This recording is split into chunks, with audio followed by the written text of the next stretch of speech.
Hey everybody, welcome to the Blendr Report, where news meets rational thinking. I'm your host, Jonathan Harvey. This is your co-host, Liam DeBoer. Liam, what's up, bro? Not too much, brother. Today we're going to be chatting about what we learned from the public inquiry into foreign interference in Canada's elections, Fauci fallout with emails uncovering links to Wuhan lab funding scandal, the Conservative motion passing which was calling on Trudeau to meet with premiers over the carbon tax, Iran attacking Israel with over 300 drones and threatening larger attacks if the US intervenes, Ottawa considering 4 more years of safer supply funding as RCMP raises concerns of corruption, Ontario mandates pronoun declarations in court, as well as whether homeownership is becoming a thing of the past for Canadians. However, if before we get into things, you wouldn't mind leaving us a kind review on Spotify or subscribing to our channel on YouTube, wherever you're watching, that would be greatly appreciated. All right, let's get started. So, first off, we have got what we learned from the public inquiry into foreign interference in Canadian elections. The public inquiry into foreign interference has revealed China's attempts to influence the 2019 and 2021 elections in Canada. However, the extent of their success remains uncertain. One thing that was made abundantly clear was the government's inability to manage this interference effectively. China's methods included supporting preferred candidates, channeling donations, leveraging families through threats, and engaging in misinformation campaigns, particularly targeting Chinese Canadian communities to dissuade support for certain parties. So, has Canada's democratic process been compromised? Yeah, I mean, 100% it has. The bigger question that I have is whether or not we're resigned to accepting that it's compromised, or is there something that we can still do to protect our democracy? That's kind of where I'm at. I mean, we definitely learned a few things through this process, despite the fact that it was kind of held behind closed doors. For starters, we learned that Trudeau is an absolute liar, right? I mean, at first he said there's no interference. We obviously found out there was. So second, he's like, well, if there was interference, I was never briefed. That was not true. So third, he goes, okay, I was briefed, but not fully briefed. And then finally he goes, okay, I was briefed, but I decided not to read the report. You know, it's a lot of reading, not really my thing. I just listened to what they had to say. So he's either a bold-faced liar or the most incompetent man to ever lead this country, because, you know, you wouldn't leave a top priority report out of your things to do. You know what I mean? That would be like, when you're talking about election interference, I can't think of anything else in this country that would come up that would be more significant. And he's like, I just didn't really have time. The other thing, though, really, is this inquiry was nothing more than a dog and pony show. You know, we kind of knew that from the start, so I'm not really at all surprised that the conclusion was basically inconclusive. You know, Justice Hogue excluded the Conservatives and the NDP from asking any questions during the inquiry. They were also not privy to all the information, which is ridiculous. I mean, her reasoning was, well, it's not really relevant to them. It's like, no, it is. They're the ones that have a problem with all of this. Well, it's just the Liberals that were compromised. Then why would they be the only ones privy to the information? They also included one Chinese senator as well, that he was allowed to be in on the whole thing, which to me is just insane. So, you know, the Conservatives and the NDP and the public, they received a limited amount of information because they were basically held behind, like I said, behind closed doors. Now, I'm assuming this happened because Hogue would have sort of deemed this as a national security threat or a national security issue. Once this information is out, it means X or Y, but I'm not really too sure why, because the reality is if they're already interfering in the elections, they know they're doing it. So what's the significance of people finding out? Obviously, if there's a hole in the boat, we have to find a way to plug it anyway. So holding it behind closed doors, to me, it was completely illogical to begin with. But all it really did was it provided Trudeau and the Liberals with shelter from legitimate public trial, rather. To me, what this does is it takes every public inquiry from this point forward null and void. You know, like what an absolute mess. So, yeah, at the end of the day, back to my question, you know, are we resigned to accepting compromised elections as the new normal, or can we still protect our democracy? This whole thing has just been a massive example of doublethink, because on one hand, you've got Trudeau saying that I don't read the reports. On another one, he said that you couldn't take the reports at face value because the intelligence officers aren't privy to the way that elections unfold, and that essentially you needed his political party to confirm or deny the reports. And then on the other aspect as well, he says that he didn't learn about any of this kind of stuff until it leaked into the media. Right. So it's like, okay, what are we saying here? It's just like, chasing his tail the whole time. Yeah, like, okay. And then he also went out to point that he was upset at the fact that these reports were even leaked to the media before his party could say whether, essentially test their validity. Yeah. We're supposed to trust that, yeah, okay, you, the beneficiary of this interference, is going to be the unbiased test in whether this interference is legitimate. But especially after saying we're not doing it, we're not holding an inquiry, even though you got to vote for it. Yes. Then you're like, okay, we're gonna do it, but it's gonna be my buddy. And then your buddy gets thrashed. Okay, we're gonna do it, but I'm gonna pick the judge. And then the judge is like, well, okay, well, we're gonna do it behind closed doors. Bro, come on, this whole thing has been a sham. Yeah, and so yeah, it's very hard for me to have a lot of faith in Canada's elections at this point. And what's crazy is, like, I don't say that lightly, or I don't say that with excitement, or there's a lot of people that really love harping on that. And there is a lot of importance to our social institutions, and for our society to operate, we do have to have faith in our institutions. And I've said before as well, but like, it's on them in order to live up to those institutions and make sure that they're running with integrity. It's not up to us to continue just blindly going along with them once they've so obviously been compromised. But to me, this is just, we're entering a little bit of a no man's land where it's like, all right, what the hell do we do in the face of all this?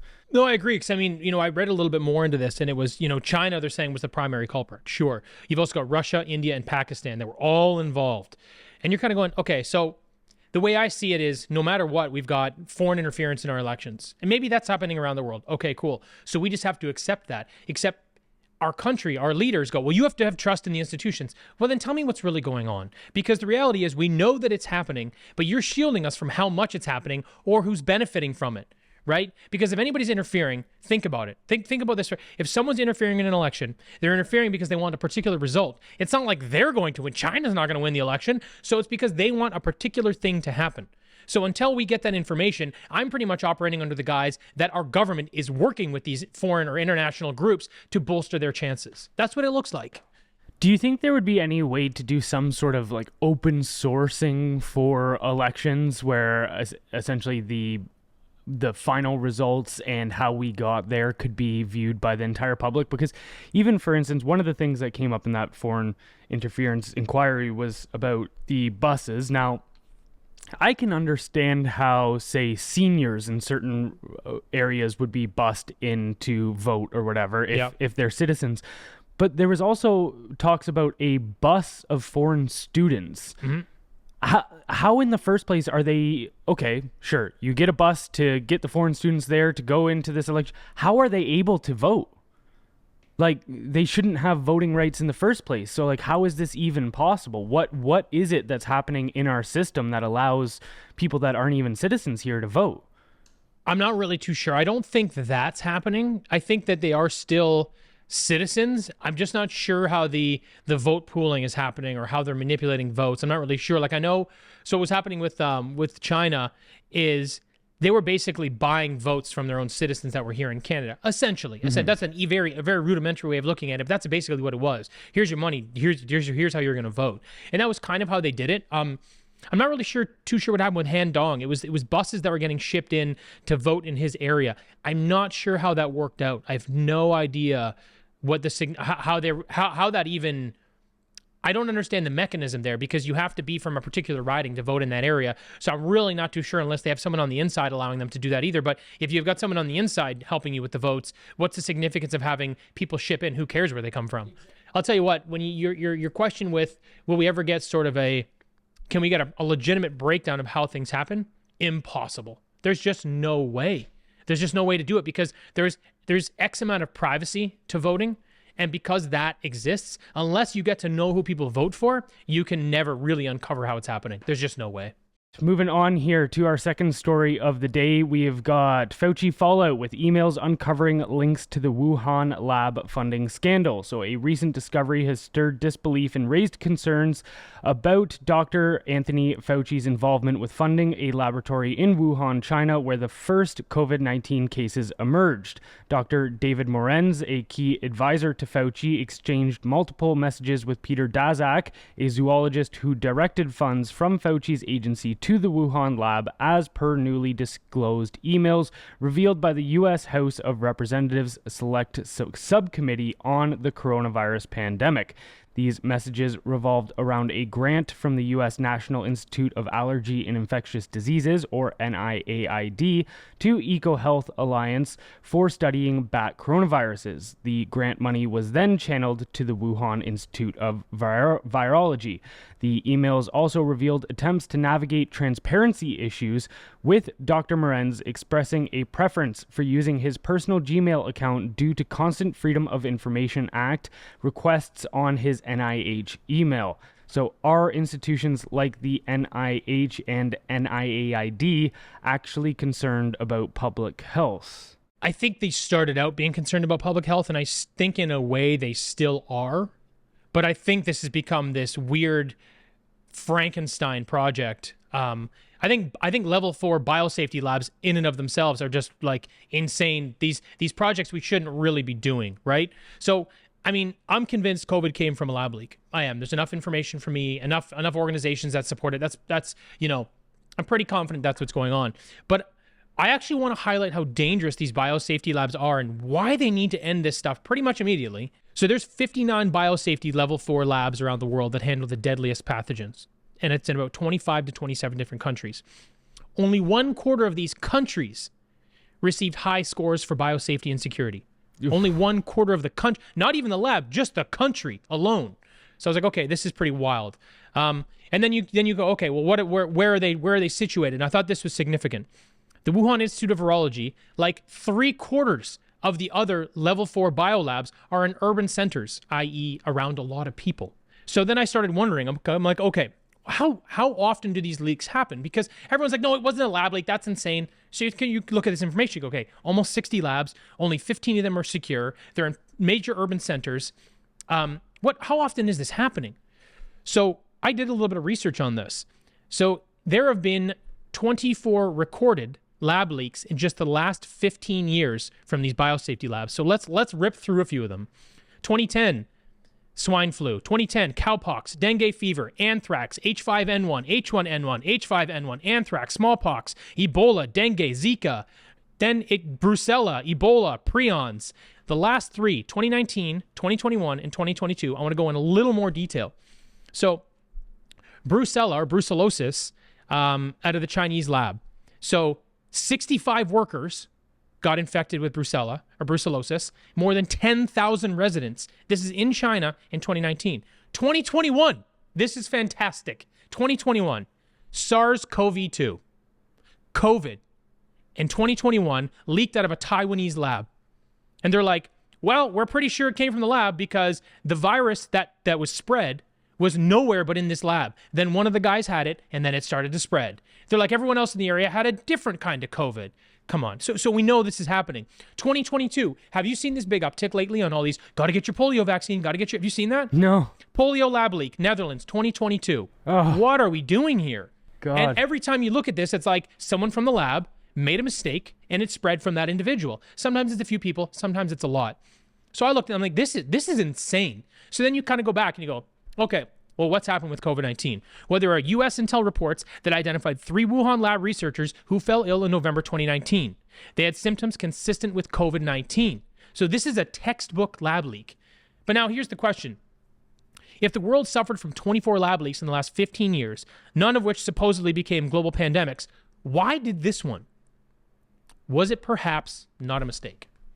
Until a alternative hypothesis, and not freaking coming from pangolins, until it's an alternative hypothesis, this has to be the only answer, because we even saw that with the research that Daszak was pushing forward, one of them, the proposal dubbed Defused, outlined experiments that would make coronaviruses more virulent by inserting a furin cleavage site, which is present in our COVID-19. And they're like, okay, so this thing that you guys were proposing to add to the COVID to have gain of function, to push it along further in its evolution, is very present in this COVID strain that we all know and well. So you're like, okay, how is this not, again, it sounds crazy to say, but you're like, how are people not in jail for this already? Like, how is there not some international reckoning, Nuremberg type levels of this?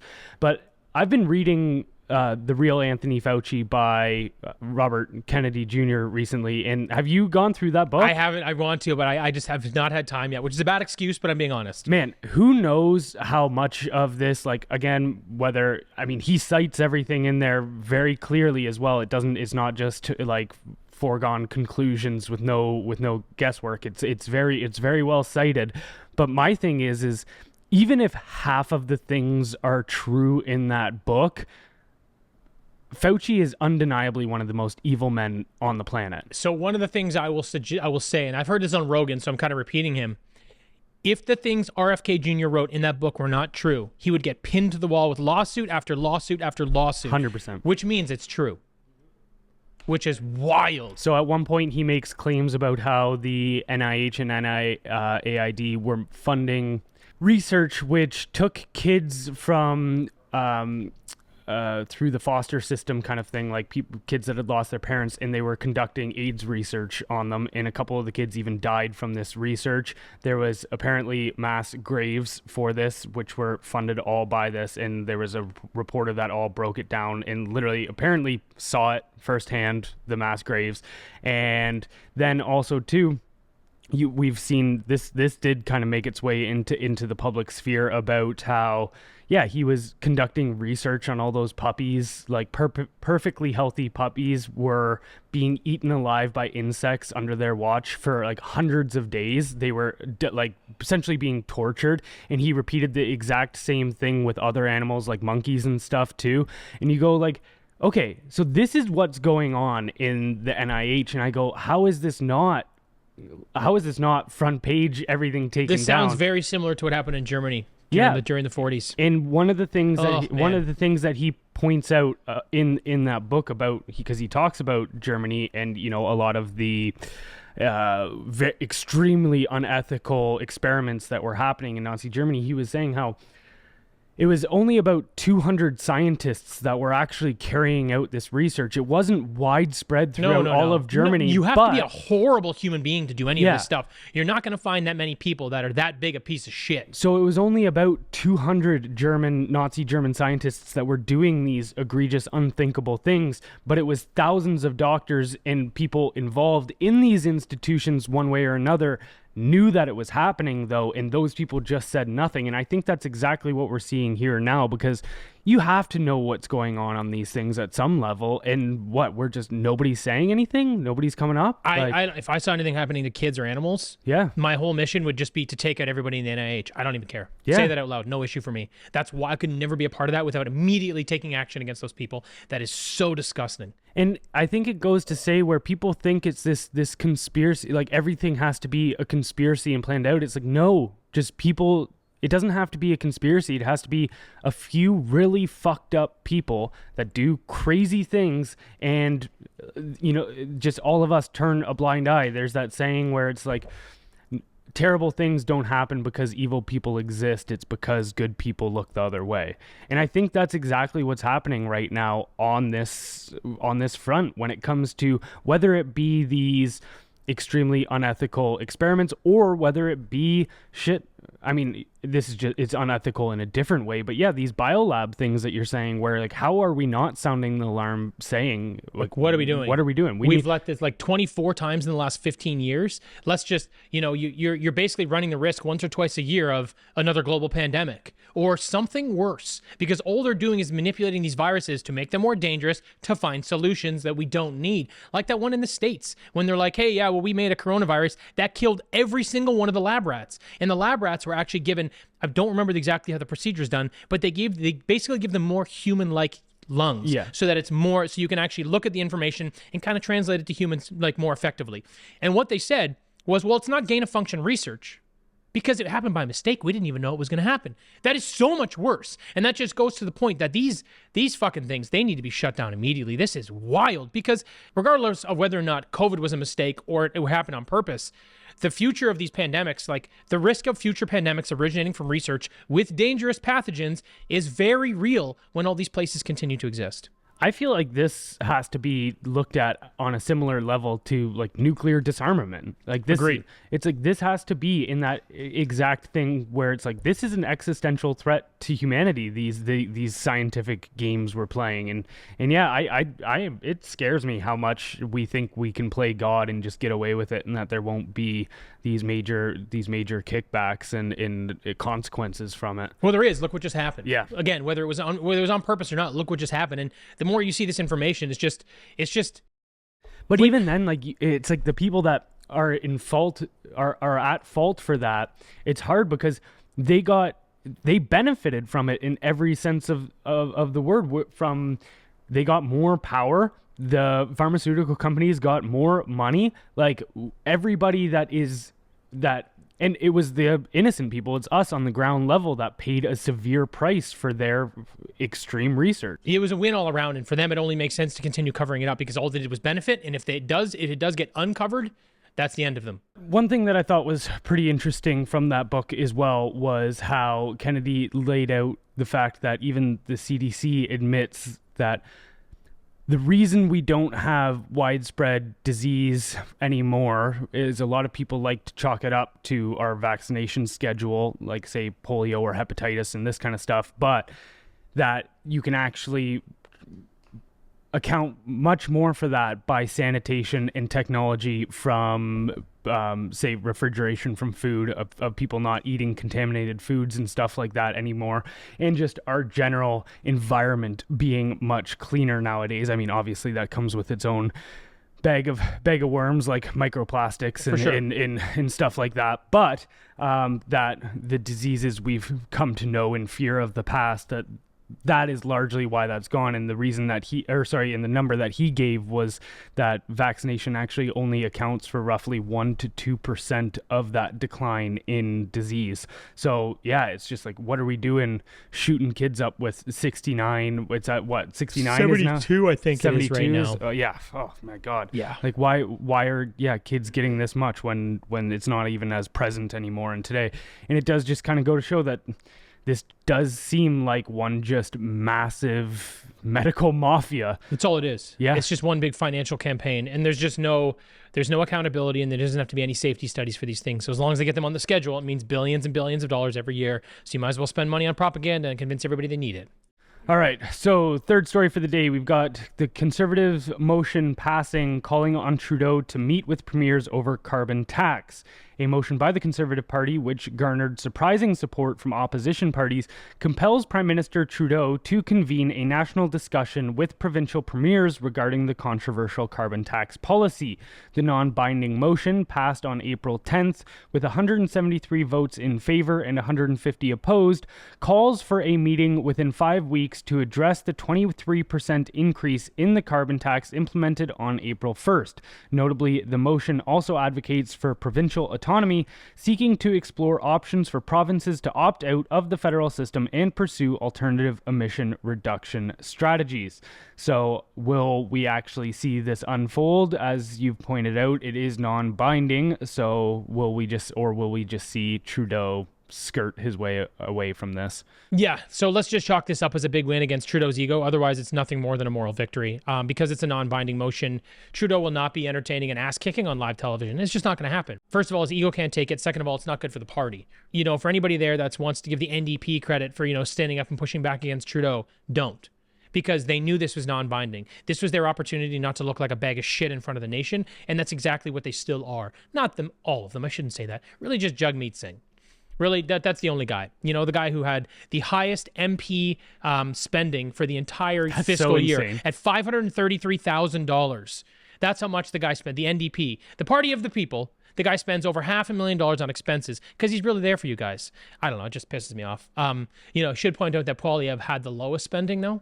That being said, I think he did it on purpose, but either way, it's fine. Well, you have to. And at that point, I don't care whether you're just getting off of the taxpayer's tit essentially for political points, or whether you're doing still it for you're principles. doing it, yeah. Just the very fact that it's like, okay, you're not living off of us like leeches. And to that point, it doesn't. Yeah, like you see Jagmeet walking around with freaking Versace bags and Gucci watches and shit, and you're like, how are you like? Yeah, you got a $120,000 car, $15,000 suit, like a $25,000 watch. Those numbers are exaggerated, but you know what I mean. He's a very good socialist. Yeah, he's no Jack Layton. Tell you what, man. No, that is exactly how socialists operate, man. They love to live off of other people's money, and yeah, but it is great to see these two parties kind of fray, though. Yes, to your point, it is non-binding, so you can't give them too much credit for the fact that it's essentially just saving face.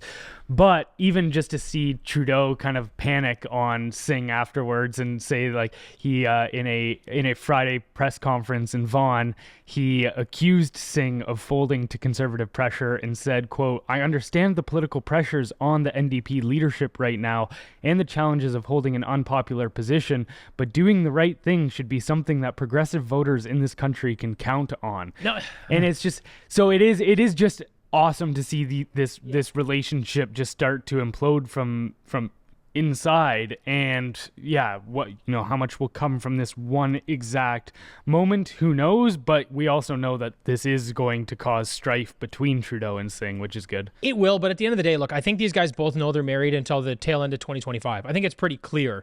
But I also think that the NDP and Singh has to sort of make it appear as though he's not all the way up Trudeau's ass. You know what I mean? He has to, so when he has the opportunity to do this, he will. I'm pretty confident they both knew this was going to happen. I don't think Trudeau was surprised by it. You know what I mean? He's doing his own damage control and saying, "Oh, we need to do this." Well, 7 premiers don't think we do. Yeah. And 70% of the population don't think we do.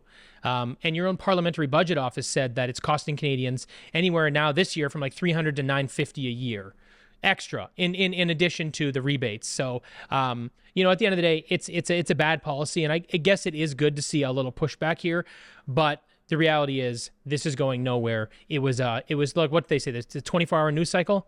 Other than you and I talking about it, it's already gone.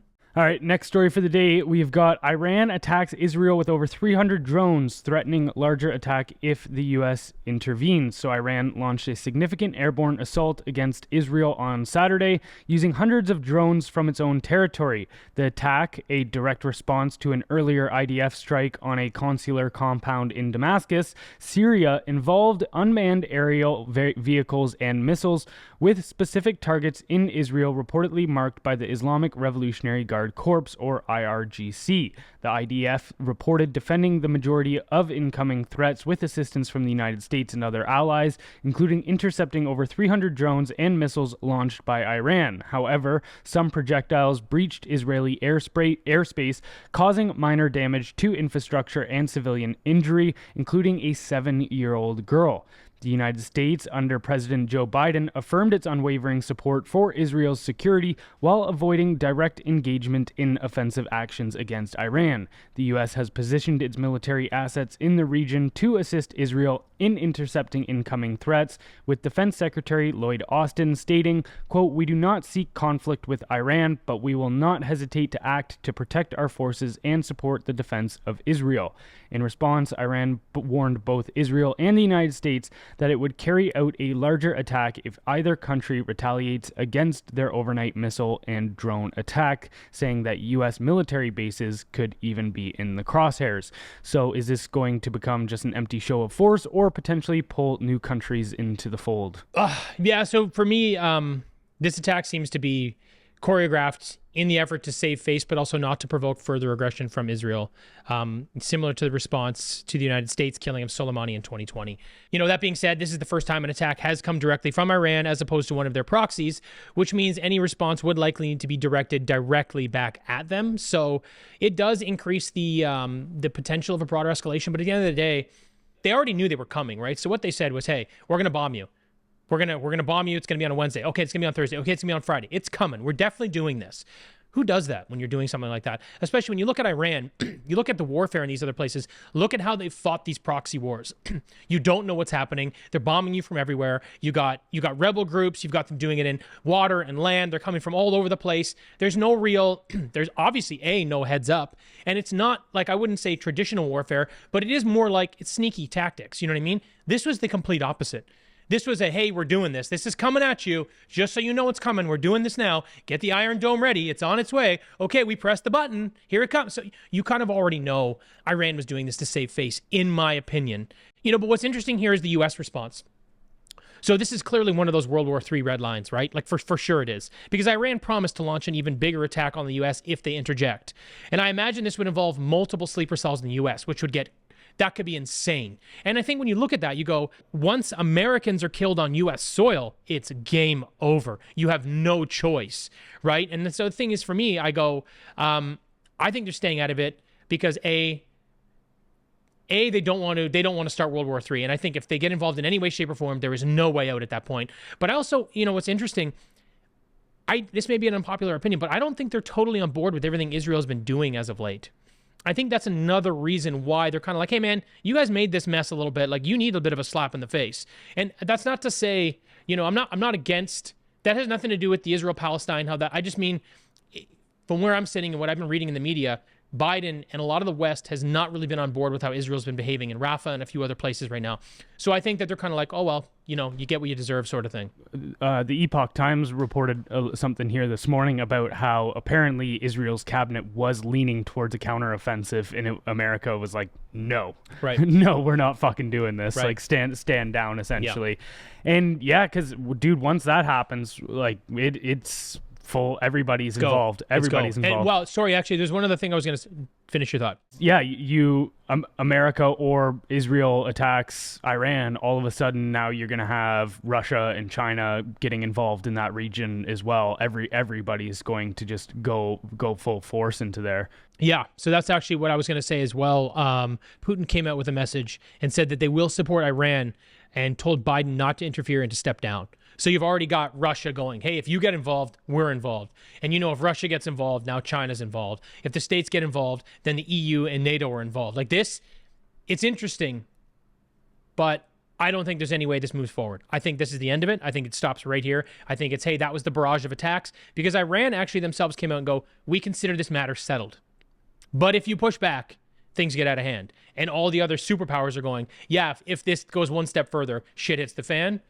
I think there's a 0% chance it goes beyond this. Yeah. Did you see the footage from the attack though? Like, as much as I hate war as much as anybody, and I think at the end of the day, it's never done. It's always just, there's that great saying, right? War is old men talking and young men dying. But man, you look at the Iron Dome, and it's just like, it looks like when it's in full force, it looks like something straight out of Star Wars. There's a great meme as well about the Iron Dome, and it shows missiles being launched from Palestine, right? And then it shows the Iron Dome going to intercept the missiles, and then the Palestinian side is captioned "my tax dollars," and the Israel side is captioned somehow also my tax dollars. But no, that is actually a good point. And it's funny. It's funny because it's true, but it's also sad. Yeah, like Canada's also, we're $100 million to the UN, like UNRWA, whatever. Yeah. UNRWA. I don't know how much money and that's direct Palestinian support. That's all that organization does. I say this, until Hamas's leadership, who is worth billions, is putting their own money into humanitarian aid, then I don't think Canadians should have to. But I actually just, I'm very much of the mind where it's just, we should not be involved in foreign wars at all. No, I actually have an issue. So the National Post got exclusive information on what was given to the Canadian government before they decided to start funding the UNRWA again. And when you look at that information, you're like, okay, so it's very clear that people that are high up in Hamas are high up in the UNRWA. It's very clear. The information's right there. And I'm of the opinion that I don't care which side you support, a nation should not be putting that kind of money into an organization where there are direct people that we consider terrorists running the organization. That's it. Full stop. Game over. We're done. So I don't know. For me, it's a bit of an issue. But. Well, and it shows too, right, that a lot of this isn't practical. It isn't okay, if I give this money, then we're going to see XYZ result in a positive way. It's just, that they're just trying to appease their voter base, saying, look, we gave hundreds of $millions to the people that take care of Palestinians, and then they can run a headline or two with that and try to grab a few votes, when in reality they're actually just helping this go on longer. Well, they're funding Hamas. Yeah. I don't know if people like identify or understand that, but that's exactly what's happening. If people that are a part of Hamas are key members of UNRWA, and we're sending them hundreds of millions of dollars from around the world, they're just using that as their shell corp to take their money and then go spend it on war. It's very clear. I don't know what we're thinking. Yeah. And it goes to show too, this is the game that we play, where we create the monsters we end up having to fight, because even Israel was largely responsible for the birth of Hamas, because back in the 1980s, when the Soviet Union was very involved in the Middle East, and it was the whole Cold War thing going on there, the Soviet Union was backing the Palestinian Liberation Organization, the PLO, which is often looked at as the government that's in charge of the West Bank, the people that are in charge of West Bank now. That was essentially, they were pro-Soviet, they were pro-communism. And so the Israelis saw Hamas as, okay, we can arm these rebel groups and stuff in order to undermine the PLO and the Soviet Union's influence in this. It's our way of fighting back. But then, of course, okay, you beat them, but now you have to deal with Hamas, who doesn't like you. And it's the same thing that America did in Afghanistan back with, I think it was called Operation Cyclone, where the CIA was funding the Mujahideen, who later became Al-Qaeda and later did the attacks on 9/11, right? So you're like, okay, why are we funding militia groups in these foreign nations? We do the same thing in South America, all this shit. And it's like, yeah, or you even see them now too. It's like, okay, we need to deal with the whole issues going on in Haiti. And then my first thing is like, were you guys funding these people 20 years ago or something too? Like, is this now an issue? Like, what? Like, it's my initial thought is the fact that we probably helped create the scenario you guys are now panicking over. So it's like, I have a massive issue with the way the Western world does foreign policy. Well, it sounds to me like this is the way it goes. You don't like the way a government's running, so you insert a rebel group, and then eventually the rebel group wants their own independence, so then they become a problem. So then you insert another rebel group, and then that just continues the cycle. But it's exactly what's happening. So it's like, you don't really want them to have freedom. You just want to have your hands in their cookie jar for as long as you want. When they say, hey, get the fuck out, well, then you just put someone else in there so you can keep it in. That's all. And every time that cycle happens, it just gets worse and worse as well. But moving on here to story number 5, we've got Ottawa considering 4 more years of safer supply funding as RCMP raises concerns of corruption. Ottawa is thinking about providing more funding for safer supply programs starting in June. This move comes in the wake of a recent announcement by the RCMP on April 8th, revealing a series of drug seizures, including safer supply of opioids in bulk. According to the RCMP in Prince George, drug dealers are getting their hands on large quantities of government-funded safer supply opioids, possibly from government-funded sources. Critics of the Safer Supply Initiative, including some addiction workers and teenagers in British Columbia, contend that these opioids have become recreational drugs for youth, fostering addiction rather than curbing it. Concerns about diversion, particularly among vulnerable populations like teenagers, underscore the complexities of the program's implementation. Ottawa funding for safer supply programs recently expired, but they are reviewing applications for new funding to start by June 1st and potentially continue until March 31st, 2028. So are safe supply programs a net positive or net negative for Canada? All around bad news. Huge net negative. Don't make any sense. Just look at history. It didn't work in Sweden in the 60s. They ran it for a couple of years. It was a total mess. It didn't work in the UK. They ran it in the 60s. Total mess. They tried it in Oregon. You know, they didn't really try it in Oregon. What they did was they decriminalized drugs, except drug overdoses went up 50%. So now they just recriminalized them. It's not working now. We're watching, like you said, you're watching teenagers become hooked on these drugs. You're watching them basically, there's some direct link between government organization now and organized crime. They're basically just selling it to people. So our tax dollars are now buying the drugs for these organized criminals to then sell them to the market, sell them back to us. This is insane. There's also a report that came out the other day in BC, these nurses, like you're seeing them leave in droves because of how poorly they're being treated. And they have to not only let these people do it, but they have to help them. So if there's a no smoking sign, you want to smoke crack, go ahead. And then if there's someone wants to shoot up, well, the nurse has to actually help them with the needle. And they're going, it's violent. They have no control over the hospitals. They're being overrun. And the government's basically trying to turn a blind eye to it. But none of these nurses even feel safe anymore. Problem is, that pours over into the rest of healthcare, because now you and I don't trust the healthcare system. I already didn't, but you know what I mean? The regular citizens, and they don't even want to go to these hospitals. This is wildly out of control and working terribly. Like, you wrote something for us not too long ago that sort of made a good reference to, drinking alcohol. If you're an alcoholic, it's basically universally seen as inappropriate to bring alcohol to that person's doorstep on a daily basis to try to help them through it. They go to AA, they stop drinking, but for some reason it's ethically sound for our government to provide some of the most severely dangerous substances in the world to these people that are hooked on drugs. What do you think's going to happen? Yeah. And you mentioned Sweden there, right? But I went back and looked into that, and dude, it is crazy how out of control these programs can get. So drug use in Stockholm immediately exploded in the 60s when they implemented this. The number of arrested individuals who showed signs of intravenous drug use skyrocketed from 20% in 1965 to 33% in 1967, so in just 2 years. A 65% increase. Yeah. As a result, almost all of the doctors participating in the experiment abandoned safer supply. However, as described by the New York Times, Dr. Sven Erik Astholm, who was in charge of the program, refused to stop giving out free drugs as he believed that it was, quote, better for drug users to get drugs from me than to get them illegally. His patients ended up creating a network of quote-unquote satellite patients who soon had satellites of their own, so it essentially became like a multi-level marketing scheme. He was the kingpin selling drugs to all the other... Yeah, perfect. This system of diversion and fraud allowed Astrom to prescribe over 600,000 doses of morphine and 4 million doses of stimulants in just 2 years, despite having only 82 legitimate patients a month. Oh my God. The doctor's narcotic flood was stopped only after regulators revoked his ability to prescribe. So, yeah, you look at this and you go, people, again, it goes back to what we were talking about with the Germany thing, right?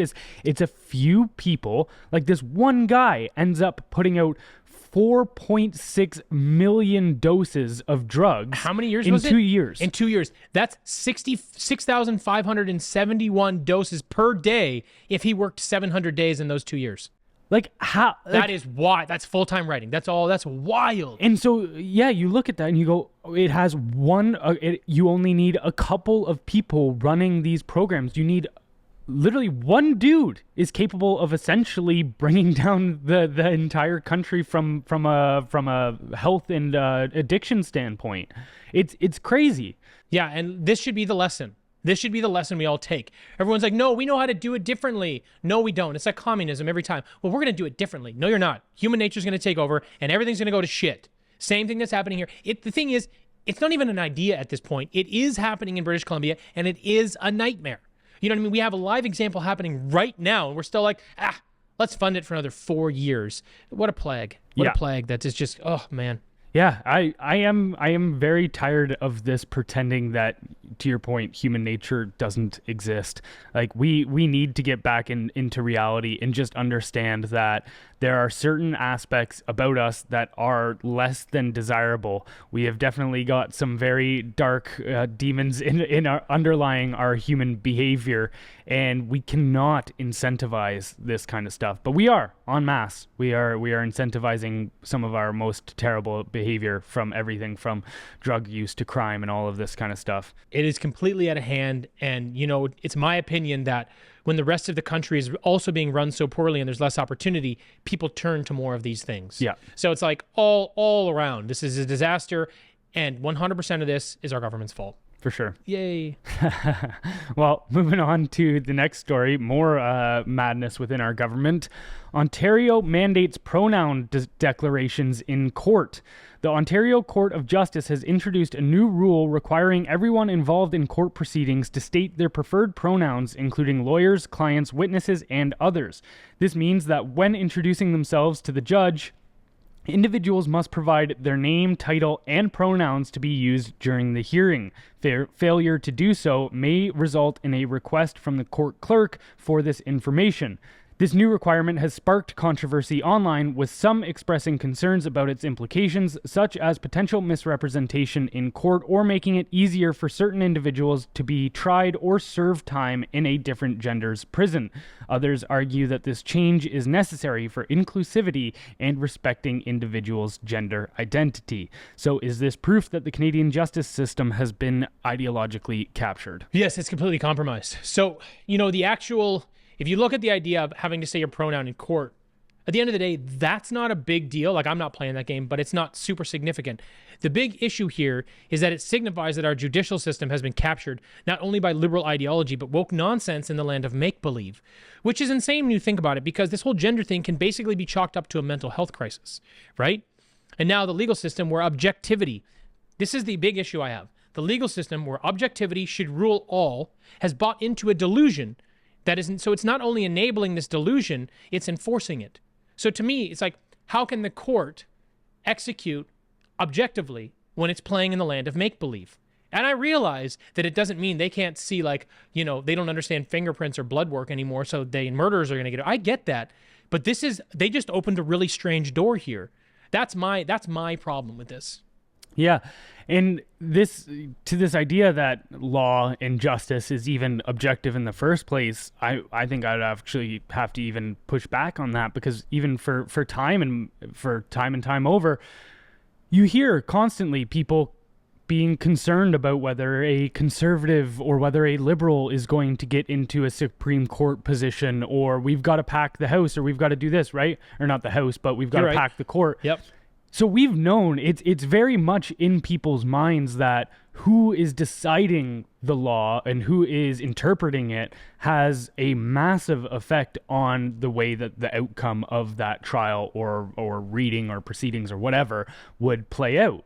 And so I think at the end of the day, the legal system has never been objective in that sense. Well, it's supposed to be. It's supposed to be. It's supposed to be. I agree with you. It's always been a bit of a mess.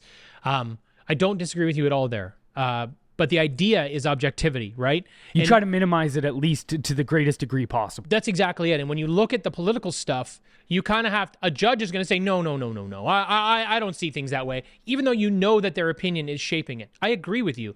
But this is not under the rug. This is obvious. We are buying into delusional mental health issues, and we're forcing everybody to play the same game. Now it's compelled speech too. I'm just like, what is happening? Where's Jordan Peterson on this? Yeah.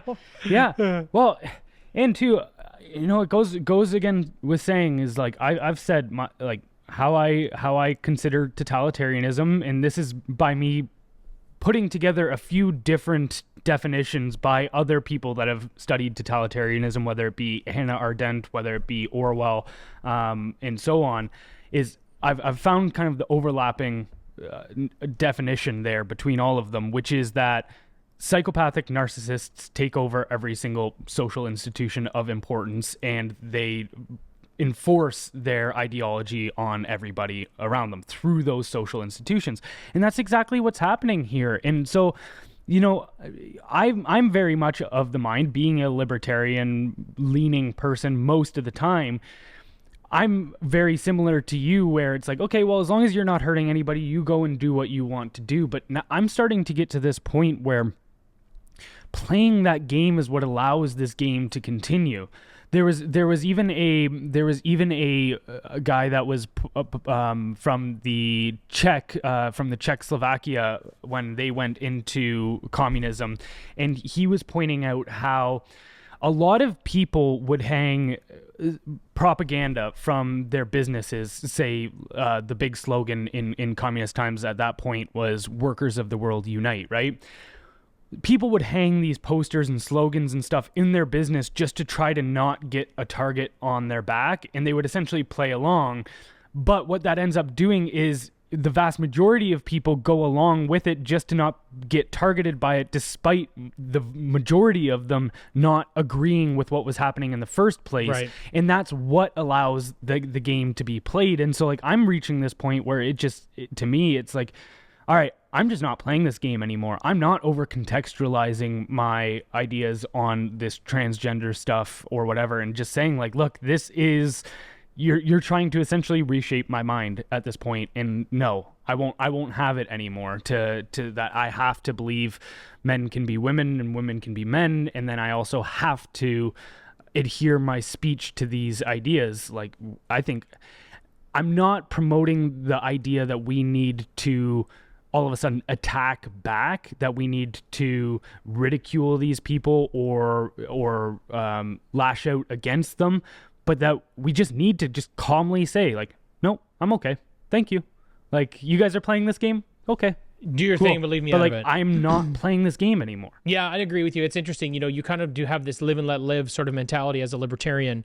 But what has happened is they just continue to encroach more and more on your own space and the way you think, the way you get to operate. They're kind of in your way. And it's interesting because people should generally just have the same mentality of, I don't care what your political alliances are, but live and let live. Let people do their thing and stop encroaching on other people's space. But I don't know what's happened through this.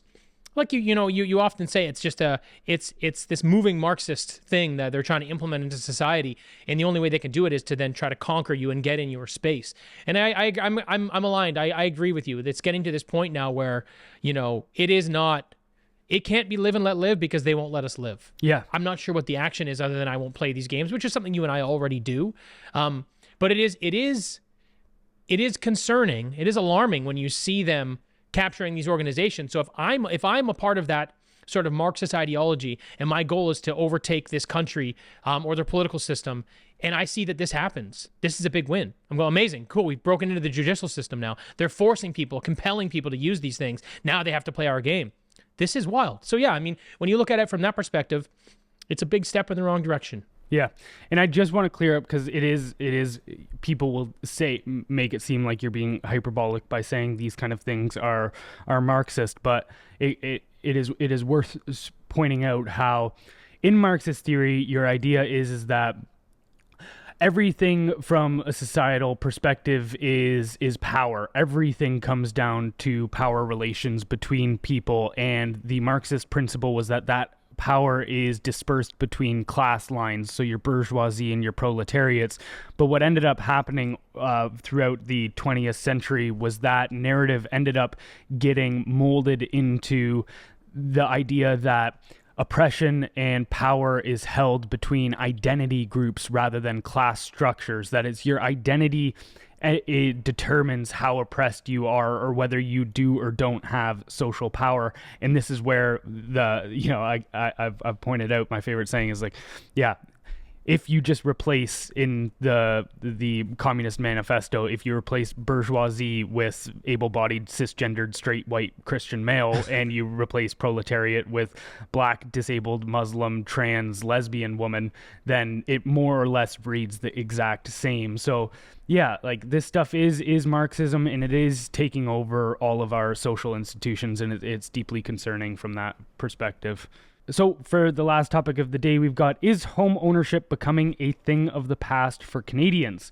A recent CIBC poll reveals that home ownership remains a distant aspiration for many Canadians who are not yet part of the housing market. The survey found that 76% of Canadians feel that owning a home is currently out of reach, with only 56% of non-homeowners still holding on to the hope of one day owning a home.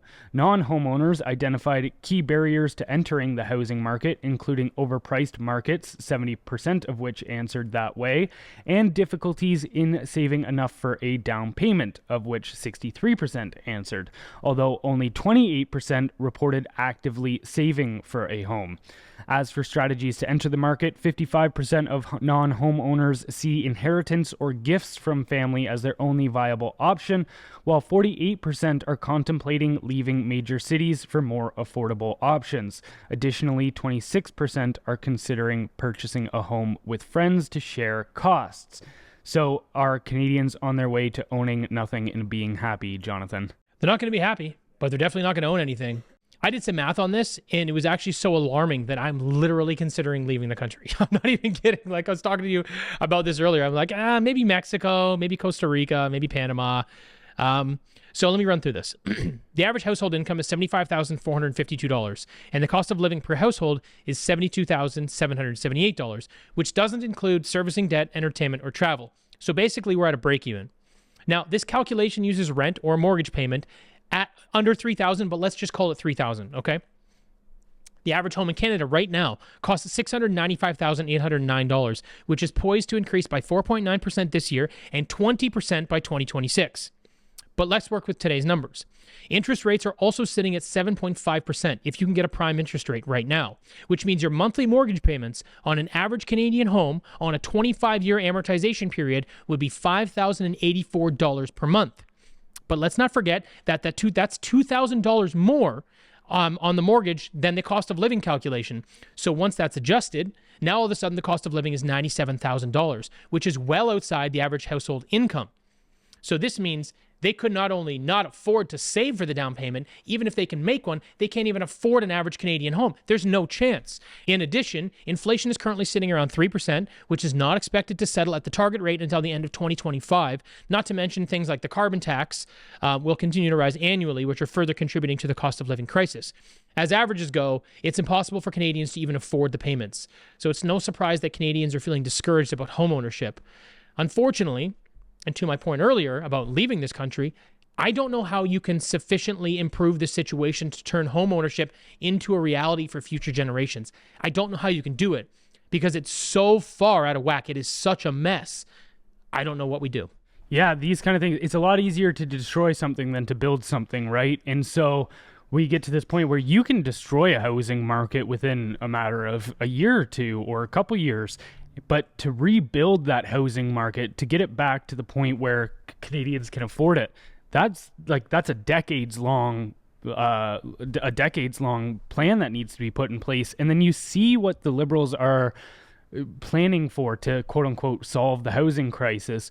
The federal government says it is launching a multi-billion-dollar fund to pay for infrastructure needed to build housing and will bypass any provinces that object to the requirements to deal directly with municipalities, prompting some provinces, including Quebec and Ontario, to quickly reject the program as an intrusion into their jurisdiction. The program, announced Tuesday by Prime Minister Justin Trudeau, would require provinces to agree to a list of conditions to access the money, including eliminating single-family zoning and allowing fourplexes by default. Ontario Premier Doug Ford already ruled out such a policy last month.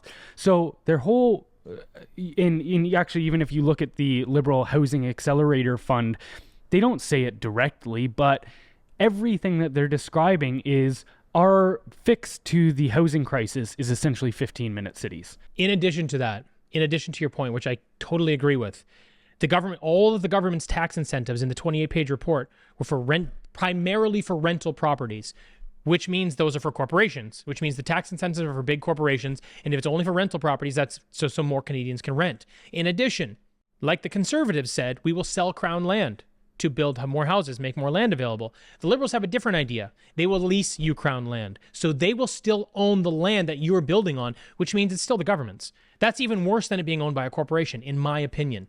So yeah, I mean, look, I like that they're saying, hey, we're going to make some headway and improve this. I don't think they're doing the right things. And I actually think this is so overblown when people realize the situation that they're in. There's going to be a revolt. I hope. I don't know. Yeah. And what sucks is okay, let's say even it does look like by every metric the Liberals won't be in power and that the Conservatives will have a majority. And when you listen to guys like Pierre break down exactly why this housing crisis is happening, it seems like he's got a good grasp on it and seems like he also has a good idea as to how to start turning that ship. Again, it goes back to that analogy that anytime something is happening on a societal wide level, if you need to change directions, you can't just immediately start fixing the problem. It's much more like a tanker ship where it's even if you fucking rip that wheel as far as you possibly can to turn, it still is going to take a great deal of amount of time until you correct course. But so when it comes to this, is I look at it and go, it's nearly 2026, October of 2025, before the next election. So we've got another year and a half before a different plan could even start putting into place. And when you look at the current things that are causing this housing crisis, like bad zoning laws, and which seem to be their proposed fix for it is just more bad zoning laws, and then also our extremely high immigration, which doesn't seem to, I mean, even though, Trudeau admitted that immigration is at a level that Canada can't sustain, I don't see any major movement on fixing those problems that are leading to it worsening. So we've at least got another year and a half of things going the wrong direction before you can start fixing it. And that's a big concern. Well, 100%. So one of the things I had mentioned was that the housing prices are poised to increase by 20% to all-time highs by 2026.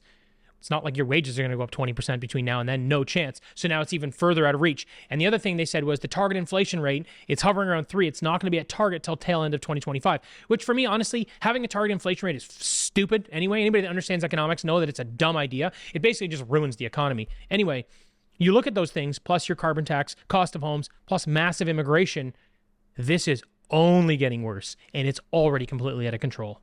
Yeah. Well, let's start planning our escape, buddy.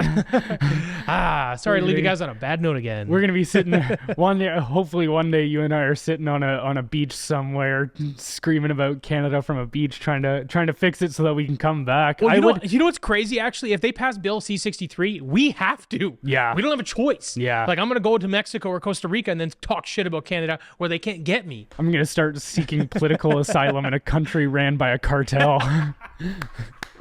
Way to go, Trudeau. Welcome to Canada. All right. Well, anything else you wanted to add today, brother? That is everything. All right. Well, before we get out of here, don't forget to head over to our website to sign up for our newsletter, which goes out 6 days a week, blendrnews.com. That's BLENDR news.com. And we'll catch you next time. Bye, everybody.